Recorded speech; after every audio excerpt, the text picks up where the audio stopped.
Hola, ¿qué tal? Pues estamos en un capítulo más, capítulo 26 de nuestra serie de física cuántica y tenemos también algunos otros temas relacionados.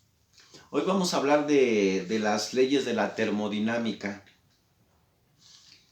Es un tema básico que se relaciona con la forma de cuantizar, de contabilizar, de medir algunas partículas, se aplican estas leyes. En realidad, en, en, la, en el área de la física clásica, donde se estudia la combustión externa, las calderas, las máquinas de vapor y todo eso, estas leyes fueron aplicadas. Aunque en realidad en toda la física las vamos a seguir viendo. Bueno, partiendo de la idea de que vivimos en un mundo muy complejo donde existen gases, existen sólidos, existen imanes con sus propiedades muy peculiares que tienen, pues sistemas formados por millones de elementos, tantos que intentar predecir el comportamiento de todos ellos es una verdadera locura. Hasta que finalmente los físicos comprendieron que podían estudiar el sistema en sí mismo como una entidad y ver qué propiedades tienen a gran escala, sin atender a sus componentes más pequeños ni a las extrañas reglas que lo rigen, inaugurando de este modo la termodinámica, cuyos 4 pilares son las leyes de la termodinámica. Tenemos que tratar este tema y entenderlo de la forma más sencilla que podamos. Tomemos dos sistemas termodinámicos como dos globos llenos de gas. Si los unimos por un conducto, por una pared móvil, pasará que los globos compensarán el contenido de su volumen, o sea, equilibrio mecánico. Me explico. Hemos puesto dos gases a distintas presiones, por lo que el más presurizado ha empujado la pared hasta que el otro no ha querido ceder más y es empujado hacia el lado contrario. Eventualmente estira y afloja acaba con la pared quieta, las presiones se han igualado. O sea, aquí nos dice que si nosotros en un globo tuviéramos un globo a una presión determinada y lo quisiéramos unir por medio de un conducto, de un tubo, nos quisiéramos unir los dos globos, eventualmente va a empezar una lucha adentro, interna, en esta cámara, digamos, cerrada, de que se va a querer igualar la presión del globo que tiene más presión con la del otra. Y va a estar una especie de lucha de energías. Si digamos que en el conducto que los une hubiera un émbolo, se podría notar cómo hay un ejercicio mecánico ahí dentro y cómo estas dos fuerzas empiezan a tratar hasta que llega un momento en que se equilibran. Eso es una cosa que todos lo hemos visto y pues no nos resulta, pues digamos, impresionante, pero aquí surgen varias cosas. Dice, hay equilibrio, pero para mover el pistón hay que realizar un trabajo mecánico. El gas tiene que poner energía para hacerlo. O sea, ese gas tiene que... Y aquí surge la pregunta, ¿de dónde ha sacado esa energía? ¿De dónde se saca esa energía? En estas ocasiones, lo que hacen los físicos es inventarse una energía potencial de donde extraería la energía interna del gas. Para que todo esto suceda hay que pagar un precio. El volumen de los gases ha tenido que cambiar. Pero traigamos otros sistemas. Tomemos dos sólidos a distintas temperaturas. Ahora ya no son gases, ahora son sólidos que están a distintas temperaturas y pongámoslos en contacto. Lo que ocurre es bien conocido. El cuerpo más caliente transferirá su energía en forma de calor al más frío, hasta que sus temperaturas se igualen y entonces se alcanzará el equilibrio térmico. Este otro experimento, ahora ya no con gases que se van a compensar y se van a igualar las presiones en ambas cámaras, ahora lo hacen con dos sólidos. Si tú tienes un sólido más caliente y lo pegas a uno más frío, al paso de un tiempo se van a igualar las temperaturas. El que tiene más calor se lo va a transmitir al que tiene más frío. Eso también lo hemos podido comprobar todos. Y ahora vamos a ver qué consecuencias tiene esto. Dice que hasta que sus temperaturas se igualan y entonces se alcanzará el equilibrio térmico. Hay dos magnitudes que tienen que igualarse para que haya equilibrio. Este equilibrio requiere de una transferencia de energía, la cual emana la energía de la energía interna. Y aquí surge otra pregunta, pero ¿cuál es el análogo del volumen? ¿Cuál es el precio a pagar por el equilibrio térmico? Los físicos del momento no sabían qué era, así que le pusieron un nombre y a ese nombre le llamaron entropía. Ahorita más adelante vamos a explicar qué es esto de entropía. Y vamos a entrar de lleno a las leyes de la termodinámica. La primera, y que a veces no se menciona y se estudia por separado, la ley cero. Si un cuerpo A y un cuerpo B están en equilibrio y el cuerpo, y el cuerpo B está a su vez en equilibrio con un cuerpo C, A y C están también en equilibrio entre ellos. Esa es la ley cero. ¿A qué se parece esta ley cero? Si ustedes han estudiado lógica en la filosofía, se hicieron varios logismos. Aristóteles, y uno de esos logismos es precisamente enuncia lo mismo que la ley cero. Si A es igual a B y B es igual a C, pues se deduce por lógica que C es igual a A. Pues aquí la ley cero enuncia lo mismo. Dice, si un cuerpo A y un cuerpo B están en equilibrio, podrían ser gases o podrían ser sólidos.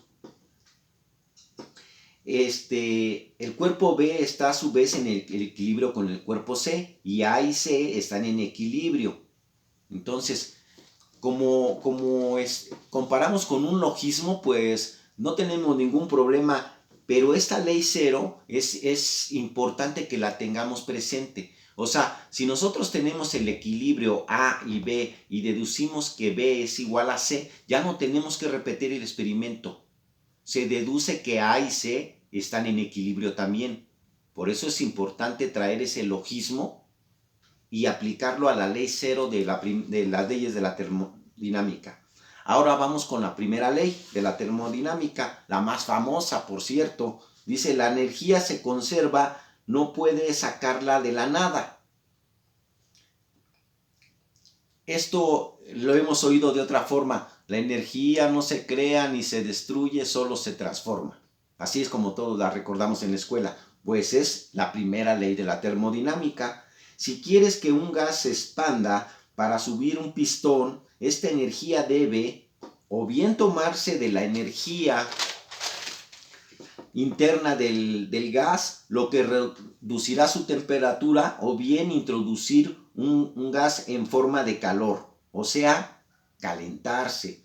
Nada es gratis en el universo. En esta primera ley dice que si tú quieres ocupar para hacer subir un émbolo, un pistón dentro de una cámara, se puede hacer por medio de esta primera ley de la termodinámica. Si uno lo dejara en ese circuito cerrado, lo que pasaría es que el calor intrínseco de los materiales haría que el émbolo subiera un poquito. Pero si nosotros queremos que el émbolo desarrolle un trabajo, podemos inyectarle calor, lo que hacen las máquinas de vapor, y este vapor impulsaría al émbolo hacia arriba, desarrollando un trabajo. Obviamente, una parte se consume en trabajo, otra parte se transforma se dispersa en calor, se pierde. Por eso dice que en el universo no hay nada gratis. O sea, el resultado final de esta energía, una porción se transformaría en calor, pero no nos serviría como trabajo. Pues esa es la primera ley de la termodinámica. Ahora vamos a ver la que es mi favorita, la segunda ley de la termodinámica. Esta es la más difícil y es la que ocupa la física cuántica. Esta ley surge del origen de estudiar las máquinas térmicas y hay varias formas de expresarlas, pero la más popular es que cualquier proceso termodinámico aumenta o deja igual la entropía del universo, aunque en la mayoría de los casos la aumenta. Así como le enunciamos, no está tan clara, ¿verdad? No se entiende, pero ahorita vamos a aclararla para que quede bien explícita. Dice, puede ser que en un pequeño sistema hayas conseguido disminuir la entropía, pero siempre resulta que hacer eso has aumentado la del resto del universo. Ahorita vamos a explicarlo. ¿Qué es la entropía? La entropía es una manifestación de algo que le ocurre a sus elementos que forman nuestro sistema, pero estamos hablando de termodinámica, del conjunto en sí mismo. Aquí no nos importa su interpretación microscópica. La entropía es una magnitud a gran escala y la teoría no nos dirá mucho más sobre ella. La entropía no es lo que mide el grado de desorden, porque muchas personas piensan, se ha difundido que una entropía es como medir un desorden. Y medir un desorden pues es difícil porque no está ordenado. Entonces, pero en sí no es eso. O sea, específicamente no está bien explícita esa definición, aunque nos da unas pistas. Vamos a regresar a explicar la segunda ley, que es mi favorita, pero vamos a terminar para explicar la tercera ley de la termodinámica. Que no se puede enfriar un sistema, dice, termodinámico al cero absoluto en un número finito de procesos físicos. Vamos, que el cero absoluto de temperaturas es inaccesible, solo podemos acercarlo a él, pero nunca alcanzarlo. La tercera ley dice que si nosotros quisiéramos llegar a un cero absoluto en un sistema determinado sería imposible. No podemos alcanzarlo jamás. Podemos acercarnos al cero absoluto, pero jamás llegaríamos a un cero absoluto. ¿Por qué? Pues precisamente por la segunda ley, por esa entropía, que ahorita vamos a explicar con más precisión. La continuación de la termodinámica tiene que esperar a la física estadística para resolver las incógnitas no resueltas. Miren, las leyes de la termodinámica en primera instancia fueron aplicadas para la física clásica, para hacer máquinas que desarrollaran un trabajo. Y entonces no había problema. La primera y la tercera ley, y la ley cero, se aplicaban la ley de la entropía, pues estaba ahí presente, pero como que la desdeñaban y solamente decían, pero ya cuando se quiere entrar a la física cuántica de lo pequeño, vamos a ver que la segunda ley es la que empieza a tomar relevancia. Y esto que se hace cargo ya la física cuántica de la entropía va a resolver problemas que se habían desdeñado, se habían dejado a un ladito porque no nos estorbaban para realizar esas funciones en la física clásica, en la combustión externa. Pues bien, donde un punto de vista podemos entender a la entropía como la cantidad no reutilizada, no reutilizable de energía que hay dentro de un sistema. Pero seguramente has oído que la gente se refiere a la entropía como una medida de desorden. Así generalmente, que siempre aumenta. Pues bien, esto no es así del todo. La entropía es más bien una medida de la probabilidad que describe lo irreversible y mide el número de microestados compatibles con el equilibrio. Es un sistema. Es decir, ¿qué estado tiene más probabilidades de aparecer? Ejemplo, en un vaso de agua y hielo, lo más probable es que el hielo se derrita y llegue a un equilibrio térmico. Con el agua, ¿qué es lo que es poco probable? Que de hecho es imposible. A que el agua se congele formando un solo cubo de hielo. O sea, si tú le pones a un vaso de agua hielos, el hielo se va a derretir y se va a igualar la temperatura que tenía esa agua en forma sólida con la temperatura del agua en forma líquida. Eso es lo que siempre pasa. Jamás va a pasar que ese hielo haga que se congele todo el agua que estaba. Eso no va a pasar nunca. ¿Por qué? Porque así lo decimos, sí, lo vemos natural, lo vemos normal, pero si se dan cuenta, aquí ya están aplicando las leyes de la termodinámica. Y la ley de la entropía dice que es un proceso irreversible. O sea, tú puedes ir de un estado a otro y igualar las temperaturas, pero si quisiera revertir el proceso no se puede. Continúo. Dice, a que el agua se congele, ¿verdad? Formando un solo cubo de hielo. Pues al ser un proceso irreversible, es poco probable que cada átomo ocupe el mismo lugar que antes, sin ayuda externa. O sea, con ayuda externa sí se puede, pero aquí se supone que estamos haciéndolo de las leyes naturales. O sea, son leyes que hay en la naturaleza. Si interviene el humano, obviamente sí se puede hacer. Teniendo siempre a cambio, y como lo dicen los físicos, al desorden. Por eso se dice que la entropía siempre aumenta. La también llamada segunda ley de la termodinámica.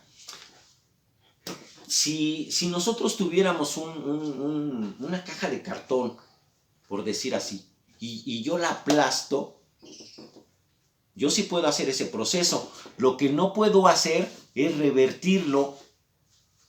O sea, la naturaleza por sí sola no podría hacer que esa caja que yo aplasté se volviera a recuperar y quedar intacta, como si no hubiera pasado nada. Eso nunca pasa porque aplica la segunda ley de la entropía. Entonces, todos esos átomos, al hacer esa igualación, ya sea esa igualación térmica, ya sea en un sólido o en un líquido o en un gas, eso también se ve en mecánica de fluidos, el proceso ya no se puede revertir porque queda en una entropía, en un caos de desorden. Y entonces, ¿por qué a la física cuántica le interesa?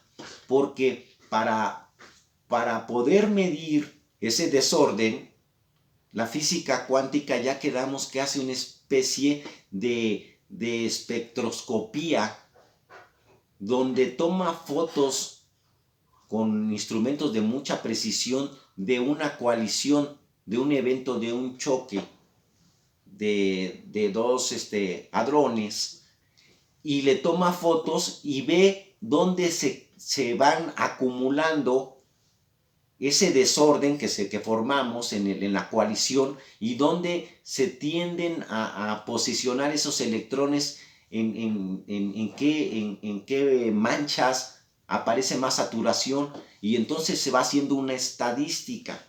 Por eso es que cuando la entropía la empieza a abordar ya la estadística, empieza a resolver muchos problemas, y eso que se le llamaba desorden se puede cuantizar, se puede contabilizar con mucha precisión, basado ya sea en las matemáticas del orden de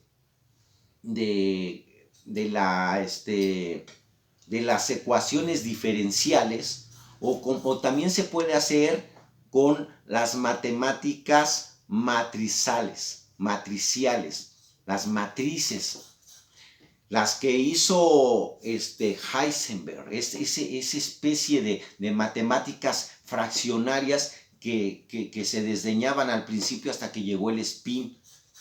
Entonces, esta entropía, ese desorden atómico, ya en física cuántica sí se puede precisar. Y entonces, esto reforzó a las leyes de la termodinámica, que ya las explicamos. En manera de física convencional, física clásica, pues no tenemos ningún problema. Pero ya en física cuántica es un baluarte. Y ya nomás para terminar, vamos a decir que hay varios personajes que intervienen en las leyes de la termodinámica. Está Joule, Boyle, Sadi Carnot, Le Chatelier, Fahrenheit, Celsius, Dalton, Edison, Arrhenius, entre otros. Ya ven que los grados de temperatura pueden ser en grados Celsius o grados Fahrenheit. Y estas leyes van relacionadas siempre con el calor, la temperatura, el trabajo. Por eso está Joule.